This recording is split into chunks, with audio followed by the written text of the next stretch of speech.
D'accord. Alors, merci. Je voudrais remercier sincèrement les organisateurs de ce colloque de m'avoir associé à cet événement qui est très important. Je suis le colonel-major Sabadogo Madi du Burkina Faso. Je suis le coordonnateur du Centre sahélien d'analyse des menaces et d'alerte précoce du G5 Sahel. Alors, est-ce que ça marche? C'est bon? C'est le bouton. Ok, très bien. Ok, alors, traiter le thème relatif au conseil scientifique et la décision, pour moi, revient à aborder la problématique des relations entre les scientifiques et les décideurs. À mon avis, c'est la problématique qui est posée. Parce qu'au-delà de tout ce qui est dit, il faut que ces deux types d'acteurs-là collaborent et coopèrent.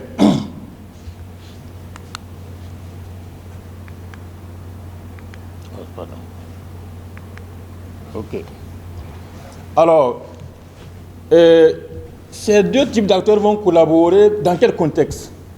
Il s'agit, à mon avis, d'un contexte de crise. Ce que nous vivons dans notre sous-région, c'est des problèmes de paix et de sécurité qui sont très récurrents.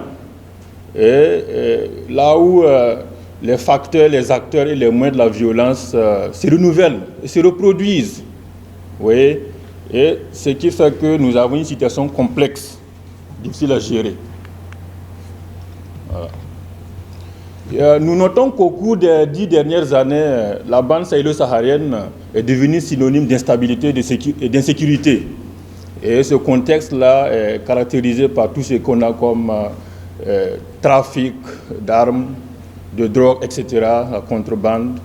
Mais ce que nous notons également, c'est que tout ceci résulte, en tout cas, d'un certain nombre de vecteurs d'instabilité et que je pense sont ces trois vecteurs. Ça ne marche pas. Ah, ici.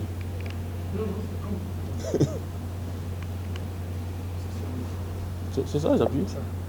Non, non, c'est à droite, non? Ah voilà, c'est maintenant que c'est venu. OK. Alors, voici les trois grands facteurs pour moi, les facteurs de sécurité. Depuis 2002, nous avons eu Boko Haram qui a éclaté au Nigeria, qui a embrasé un certain nombre de pays au niveau du bassin du lac Tchad. À partir de 2011, et ce n'est pas encore fini, nous avons la crise libyenne. Et qui a eu en quelque sorte pour conséquence la crise malienne en 2012 et qui perdure jusqu'à présent. Et suite à cette crise malienne, qu'est-ce qui s'est mis en place dans notre sous-région? C'est ce que moi j'appelle le terrorisme transnational djihadiste, entretenu par un certain nombre de groupes terroristes. Voilà. Et là, nous pouvons citer l'EIGS, l'État islamique au Grand Sahara, le GSIM, le groupe de soutien à l'islam et aux musulmans, et Ansarul Islam. Voilà, ce sont ces groupes qui sévissent et qui rendent le contexte très difficile. Okay. Alors, face à ce contexte de crise, à mon avis, il est indispensable que nous ayons une compréhension approfondie des dynamiques nationales et régionales, des acteurs, voilà, dans cette configuration-là. Il faut, je pense, pouvoir analyser un certain nombre d'aspects. Parce que c'est de cette analyse que nous allons pouvoir formuler des recommandations pour faire face aux crises. Et là, pourquoi nous n'arrivons pas à comprendre même ce qui se passe au niveau des conflits? Une certaine sédimentation, j'allais dire. C'est une accumulation, une imbrication de sources de conflictualité par reproduction. Et c'est très complexe. Ah. Oh, parti. Je crois qu'il y a un problème de... Voilà. Mais en même temps, j'en profite pour vous conseiller vraiment d'aller plus vers la question centrale. D'accord. Plutôt que dans le contexte. Parce que j'ai peur que vous allez dire des choses tellement intéressantes et on a envie de les entendre. Ok, on va aller rapidement. Alors, donc, ici, Alors donc, notez également que la saturation des vulnérabilités, les menaces ont tendance à se méstatiser et il y a les interactions entre les différentes menaces. Tout ce qui contribue à complexifier en tout cas le contexte sécuritaire. Voilà. Voilà. Alors, face aux crises, il y a deux attitudes possibles, c'est connu. Soit on prévient les crises pour les empêcher de survenir, ou alors, si elles surviennent, il faut tout simplement les gérer. Quels sont les acteurs en présence lorsque nous gérons nos crises? C'est les décideurs et c'est vous les scientifiques. Alors, les conditions de succès de la réponse, c'est toute une batterie de défis qu'il faut relever tout simplement, à mon avis, pour simplifier les choses. Alors, un mot sur l'état des lieux de la réponse aux crises. Je pense que nous sommes en face quand même d'un certain nombre de conseils scientifiques qui existent, qui se consacrent aux études et aux recherches. Et malgré tout, les crises sont toujours là. Alors, quelles sont les raisons d'une telle situation? Quelles sont les insuffisances qu'on peut relever au niveau des décideurs et également au niveau des scientifiques? Et quelles sont les recommandations qu'on peut faire face à ces défis, aux défis identifiés? Pour faire simple. Pour développer mon propos très rapidement, je vais faire juste un petit rappel des missions des conseils scientifiques. Ça, c'est ma vision. Ensuite, les défis auxquels les conseils scientifiques font face. Et en troisième lieu, les recommandations. Alors, à mon avis, la mission des conseils scientifiques doit avoir deux aspects. L'analyse prospective des risques et des menaces. Et je pense que c'est ce que vous faites déjà. Il s'agit de déterminer ces risques et puis les analyser. Et surtout, assurer ce que j'appelle l'alerte précoce, qui n'est rien d'autre que la formulation de recommandations aux décideurs pour prendre les mesures de prévention et de réaction aux différents risques et menaces identifiés. Deux aspects. Analyser et alerter. Alors, je tombe au niveau des défis, parce que c'est l'essentiel. Je note déjà une première catégorie de défis, c'est les défis d'ordre structurel et institutionnel. À ce niveau, je note l'absence de culture de la recherche. Même si une certaine culture, elle n'est pas suffisante. Il faut l'améliorer. Une insuffisance des centres de recherche de manière générale. Je pense que ça, c'est reconnu. Également, un déficit de cadre d'échange entre le monde de la recherche et les autres acteurs de la sécurité. S'il y en a, ce n'est certainement pas, ils ne sont pas nombreux ces cadres-là. Alors, toujours à ce niveau, je note l'absence de stratégie nationale et sectorielle de lutte contre les différentes menaces. Il y a encore plusieurs pays qui n'ont pas toutes les stratégies. Et même pour le terrorisme, il y en a, c'est après avoir subi le fléau pendant 2-3 ans qu'on a commencé à élaborer des stratégies nationales de sécurité, de lutte contre le terrorisme. Il y a également l'absence de structures de coordination des actions de prévention et de gestion des crises. Et à ce niveau, je note la non prise en compte des conseils scientifiques dans les structures de coordination qui existent. Il y a des structures qui existent, mais c'est pas toujours, les conseils scientifiques ne sont pas toujours pris en compte. Il y a également l'absence de système national d'alerte précoce. L'alerte précoce. Il s'agit tout simplement de mettre en place des indicateurs qu'il faut surveiller de façon à vraiment prendre les mesures pour éviter la survenue des menaces. Et comme ce système n'existe pas, même si vous avez des recommandations, comment les mettre en œuvre? Il faut également noter que, de manière générale, il y a un fossé entre l'alerte précoce et la réaction. Vous avez beau faire des études, faire des recommandations, bon, ça peut rester dans les tiroirs. Soit on est très lent dans la réaction, ou alors on ne réagit pas du tout. Alors, les défis d'ordre fonctionnel. Les problèmes de financement, je ne vais pas m'attarder là-dessus, c'est reconnu par tous. Il faut nécessairement suffisamment de financement. Il y a les besoins en formation pour les acteurs de la sécurité, et également les chercheurs. Donc, tout le monde a besoin d'être formé adéquatement. Il y a le non-accès aux données de renseignement sécuritaire. C'est un pan très important en matière d'information. Malheureusement, comme c'est le renseignement, c'est la discrétion, vous ne pouvez pas avoir accès. C'est un problème qu'il faut chercher à régler. Alors, je note maintenant les obstacles associés à l'utilisation des connaissances scientifiques. Deux types d'obstacles que je note, les obstacles associés à la diffusion des connaissances. Et le deuxième type, c'est ceux liés aux questions et aux résultats des recherches. D'abord, le premier, les obstacles associés à la diffusion des connaissances scientifiques. Le langage spécialisé des scientifiques ne rend pas accessibles les travaux. C'est normal, parce que c'est scientifique, c'est pointu, donc c'est difficile pour les non-initiés de comprendre ce langage-là. Il y a également vos habitudes de diffusion qui ne facilitent pas l'accès des informations aux décideurs. Voilà, parce que surtout, là, au niveau des revues scientifiques, ce n'est pas tout le monde qui a accès à ces revues-là. Voilà, donc ces habitudes posent problème souvent. Les rapports d'études très souvent sont volumineux ou alors techniques, donc difficiles à comprendre. L'exemple que j'ai pris ici, c'est le rapport de la COP 21, la 21e conférence des parties de la Convention cadre des Nations Unies sur le changement climatique tenue à Paris en 2015, où il est dit qu'il y avait combien 20 000 études qui étaient réalisées par 800 scientifiques, et à l'arrivée, il fallait combien? Juste un document de 55 pages à présenter au chef d'État. Et même un document de 55 pages, c'est pas facile à lire. Donc il a fallu corriger, etc. Vous voyez un peu la tâche. Quel que soit ce que vous faites, si ce n'est pas compris par le décideur, c'est comme si ça ne servait à rien. L'absence de pertinence pour les décideurs des questions de recherche initiées par les chercheurs. Ça, c'est très souvent parce que quand c'est complexe, très technique, ils pensent que ce n'est pas pertinent. Ça peut être pertinent, mais ce n'est pas pertinent pour eux. Effectivement, également, il y a l'impression de manque de qualité et d'objectivité des résultats que les décideurs peuvent sentir. Et là, principalement, c'est au niveau des sciences sociales. C'est vrai, c'est normal parce que là-bas, ce n'est pas une science très, très chaude, exact comme les maths. Donc, souvent, c'est des appréciations de qualité. Donc, ça pose problème au niveau de la compréhension des décideurs. Alors, je note l'antagonisme entre les priorités des décideurs et celles des chercheurs.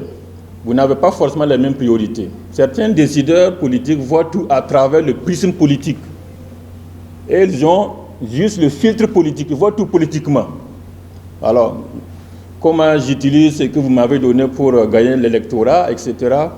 Comment soyez mon image, c'est les questions qu'ils se posent. Vous voyez, donc ça pose problème. Il y a le scepticisme et l'inertie de certains décideurs. L'alerte précoce est souvent considérée comme une fausse prophétie. Vous avez beau dire, si vous ne prenez pas telle ou telle mesure, telle chose va arriver. On peut vous dire, vous êtes un faux prophète tout simplement. Il y en a également, c'est des saint Thomas. Tant qu'ils ne voient pas, ils ne croient pas. Ça pose problème.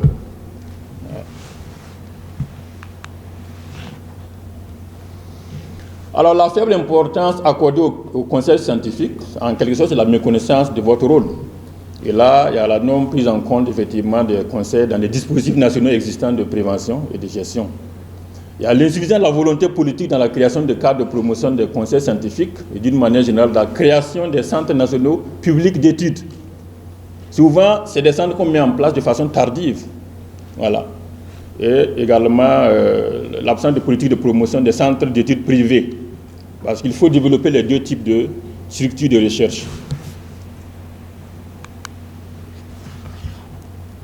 Alors, face à tout ce que je viens de dire, quelles recommandations peut-on formuler? À l'endroit des gouvernants, donc, c'est d'abord la mise en place des systèmes nationaux de coordination des actions de riposte aux menaces. Il faut d'abord que ces structures-là existent. Vous pouvez faire des recommandations, mais qui va les mettre en œuvre? Il faut les créer.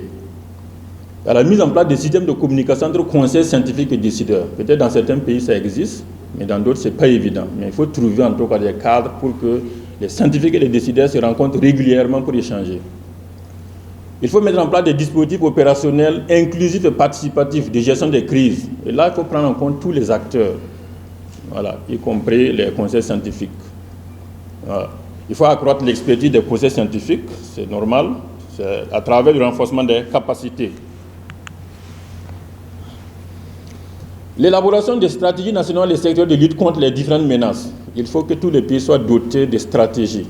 Lutte contre l'extrémisme violent, le terrorisme, etc. Il faut mettre tous ces outils en place. Et il faut créer des structures nationales de coordination des actions de prévention. Et ne pas oublier de prendre les conseils scientifiques. Il faut mettre en place des systèmes nationaux d'alerte précoce.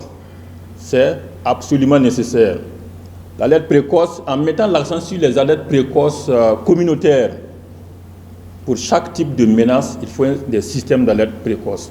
Là où la crise n'est pas encore née, c'est là qu'on met en place l'alerte précoce. Là où c'est déjà né, vous gérez la crise. Voilà.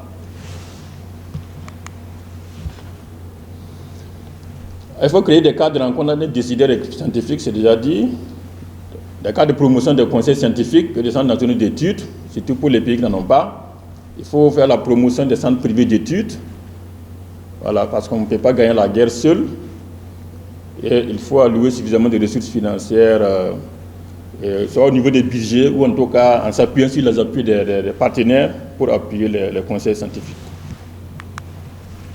Alors, à l'encontre des conseils scientifiques, qu'est-ce que vous devez faire? Je pense que c'est bon de travailler à inciter les décideurs à observer une certaine objectivité dans l'appréciation des recommandations des conseils scientifiques. Mais comment les inciter à le faire? Il faut s'arranger à faire ressortir la portée politique de chaque recommandation.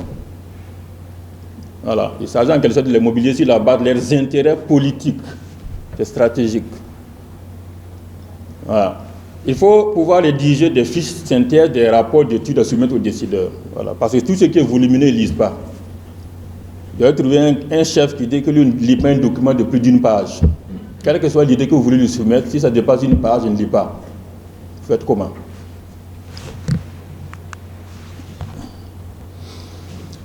Il faut travailler à convaincre les décideurs de l'importance des conseils scientifiques. Vous êtes important, encore faut-il le faire savoir aux décideurs. Comment faire? C'est dans la manière de travailler tout simplement. Il faut faire une communication claire et sincère sur les alertes précoces, étayées par des analyses exhaustives comportant une description des sources de vulnérabilité sous-jacentes, des chocs qui peuvent les amener à se matérialiser, ainsi de suite. Il faut aller dans les détails pour leur montrer la gravité de la chose. Ces alertes-là doivent être accompagnées d'un ensemble de mesures envisageables qui montrent les avantages, les inconvénients, ainsi de suite. C'est vraiment dans ce travail-là qu'on va pouvoir montrer l'importance des conseils scientifiques.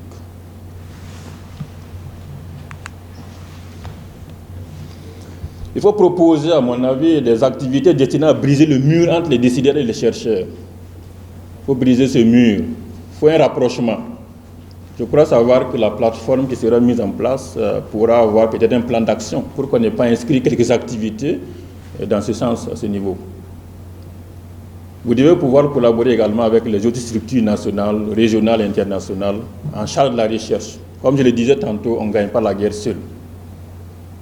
Il faut réaliser la coopération transfrontalière dans tous les domaines. Nos ennemis d'en face ont déjà réussi cela. À nous aussi de faire la même chose. Il ne faut pas qu'on s'enferme dans nos frontières virtuelles et autres et puis perdre la guerre. À l'endroit du colloque, nous sommes preneurs de toute formulation de recommandations à l'endroit des décideurs à la fin des travaux.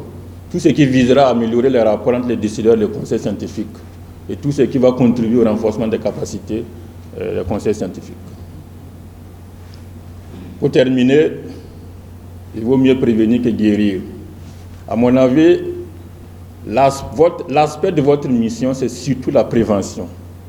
Parce qu'une fois que la crise surgit, il faut la gérer. Donc, l'essentiel, c'est prévenir les crises. Pour ce faire, les moyens nécessaires doivent être mis à votre disposition. Ça, c'est les gouvernants qui sont interpellés.